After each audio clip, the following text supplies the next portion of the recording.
I did actually want to talk on something on that, on the topic of new invaders, because I wanted to talk about solo invasions, and there seems to be a lot of varying opinions as to whether or not solo invasions were a good idea or not. Oh yeah, for sure. But the big argument for them that I've heard that I actually agree with is that solo invasions as a thing were the way that new invaders got trained. They were the area where they could make mistakes and learn from them rather than simply being blended and not really having anything to count as feedback. I wondered what you two thought of it, because there have been a lot of voices saying that removing solo invasions has been good, and I'm not sure I'd agree. You know, you guys know I came from the days of solo invasions, like, all the time. It's kind of how Dark Souls 1 and 2 were. And it was fun at the time, because you didn't get that many ganks, right? So, it was kind of jarring at first going into Dark Souls 3, but I eventually started having a lot more fun fighting 2 or 3 people, because it just feels more rewarding. And when you invade a solo host, like 90% of the time, it feels like bullying. It really does. That is fair, but I will point out that solo hosts weren't always fighting by themselves. The majority of the time they had up to 2 blues backing them up, and like even invading a solo host could regularly turn into a 3v1, which I loved, to be honest. That is true, but a pure, just little wee host by himself was never that fun to fight. Sorry to interrupt, but that's you talking as an experienced invader. Like, whereas I can see in Elden Ring that I think that a lot of people that are trying to get into PvP get discouraged because like everything they do is invade, like 2 people with 2 overleveled babysitters and just get crushed. And after the 3rd time, I don't think it's fun for most people, and they just drop it, which is kind of like a lost opportunity to recruit more people into the PvP of these games. For real. Oh yeah, I think you're right. I was actually gonna get to that part. I was literally gonna say the same thing. I'm an experienced invader, but you know, obviously fighting one person isn't that fun for me. But at the same time, new players are gonna need that. I started off on easy mode invading one person a lot of the time. You know what I mean? I can't imagine what it's like to first get into the game and it's always 2 or 3 people, because that would be really jarring. It was easier for me to adapt to that because I had already dealt with, you know, ganks here and there and solo hosts a lot. You know what I mean? Now, they claim the reason there's no solo invasions without Taunter's Tongue is because they couldn't get it to work with the horse. Like, if you got invaded as a solo host and you were on your horse, it would have to just kick you off your horse. I think, like, because the co-op mod has proven that you can get horses to work. What they meant when they said that they couldn't get horses to work was we can't get horses to work in time. Yes, that is exactly what they meant. And, you know, it's a lot easier for a modder to do something like that because the mod is optional. If the company that makes the game puts out a patch that isn't good, or they ship something that isn't good, it's going to take them a while to change it. You know what I mean? So they probably are a lot more careful about what they change. That's why these patches are taking so long. In Dark Souls 3, they had a pretty perfect system. Was that it prioritized, you know, the ganks. It prioritized co-op troops. But if there was no co-op troop available, you got a solo host, right? That should be a thing in Elden Ring. They should have left it exactly the same.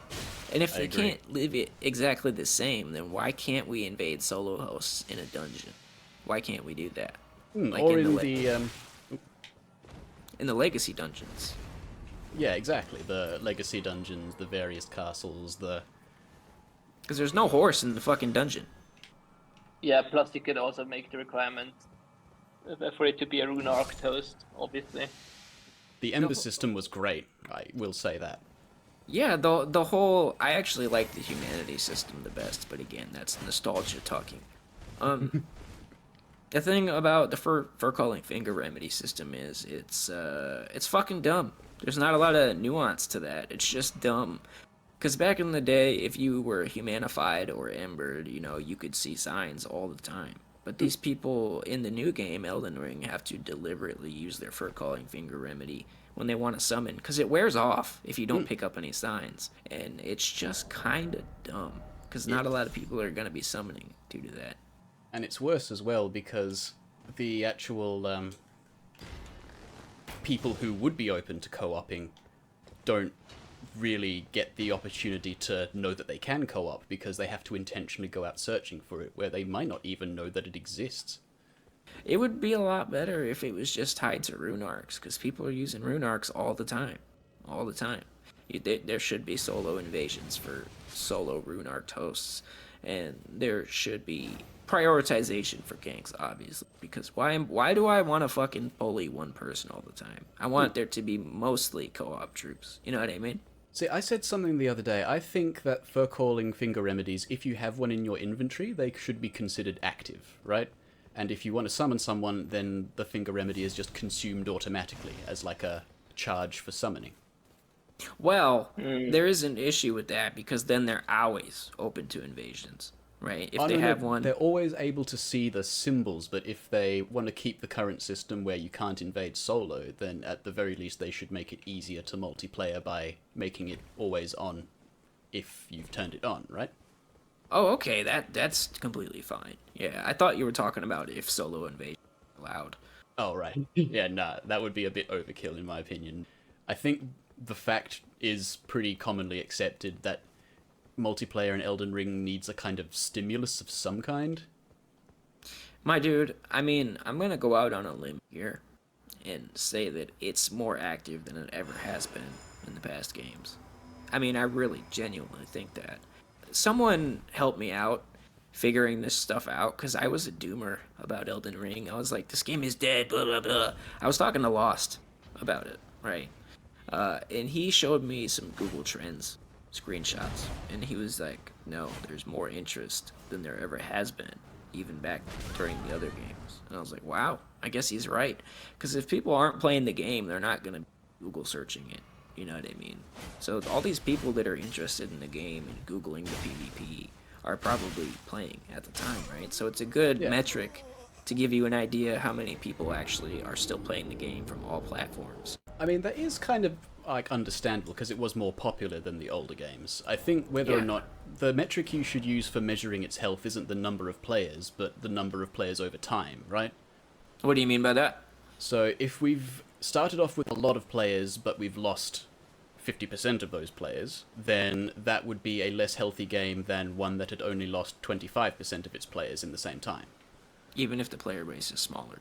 Even if the player base is smaller. It's a proportion rather than an absolute number. Otherwise, like, any random new game would be really healthy, even if it died in a week. I suppose you are right about that, but at the same time, this game was kind of sort of designed to cater to the casual audience. And a lot of casuals, normies, no offense to anybody who's a casual gamer, it's okay to be a casual gamer, but they don't stick around. That actually does bring me to my next question. Your hopes for the DLC? It doesn't need to be anything PvP related, but do you have any hopes or fears, I think is the important one. So I have one big hope, and the big hope is that they do something that Nintendo has done with the new Zelda. Not sure if you've played that, but what they did is they took the previous one, Breath of the Wild, they took the exact same map but completely overhauled it, like some of the game mechanics, and added new stuff into the overworld map that you already know. And that's what I'm hoping the most for the DLC is. Not that it's just like a added DLC area, but that they're adding like across the map a lot of new stuff, new enemies, maybe new quests, and also like covenants for specific areas. You know, that sounds bitchin'. I think that would be a pretty cool outcome. I'd still prefer they make an original new map, though. I have a lot of hopes for the DLC, and there's also some big fears when it comes to DLC, because I've seen what they do with these fucking DLCs. Like, I've seen their strategy. From games are not pay to win, but they also are, because they put all the good shit in the DLC. Do you remember the split leaf in the Mad King's Crucifix, the Onyx Blade, Murky? Wait, Murky's not DLC, is it? Yeah, he was DLC, I'm pretty sure. Okay. I'm pretty sure. Fair enough, so... I might be incorrect on that. I hope that they're merciful with the Ashes of War in the DLC. I hope that the new areas they make have a invader area, like Dark Souls 3, where you could have 6 to 8 players, because that was the shit. That was Baron balls to the Swamp wall. or a Pontiff, just one of, well, something like that. A city, some kind of city Yeah. with verticality. But that shit was balls to the wall, high octane, ass clapping. I love that shit.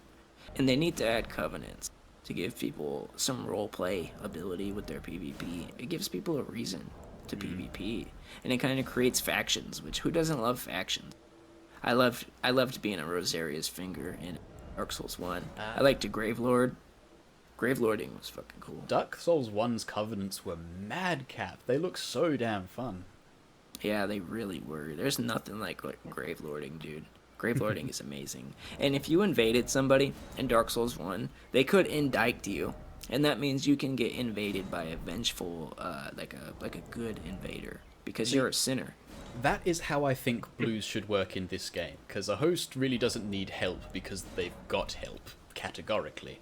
But invaders are pretty damn bored, and I'd love some blues coming into my world thinking of exacting some vengeance. That'd be becking hilarious. Yeah, that would be much cooler. I think that would be awesome. I wish there was a bunch one of more shit. thing. Six player limit or even more. Oh yes, please. Just a zone, like one map where you can have 6 players. Maybe make it like a small map to compensate. I don't know, but we need more than 4. At least I tell 5. you what, I'm gonna be honest with you. They're not gonna do that for the whole game. They definitely. may do it for specific areas, and that'll be enough to satisfy me. They rarely ever fundamentally change the game like that. You know what I mean? And the Wex Dust implementation was like a new groundbreaking thing, because they never did stuff like that. You know, the issue with a 4-player limit is just the fact that you're almost always going to be overwhelmed. And even if it is an even fight 2v2, that's just not as fun. You know, it's not It's not as chaotic. No, I like the chaos of it.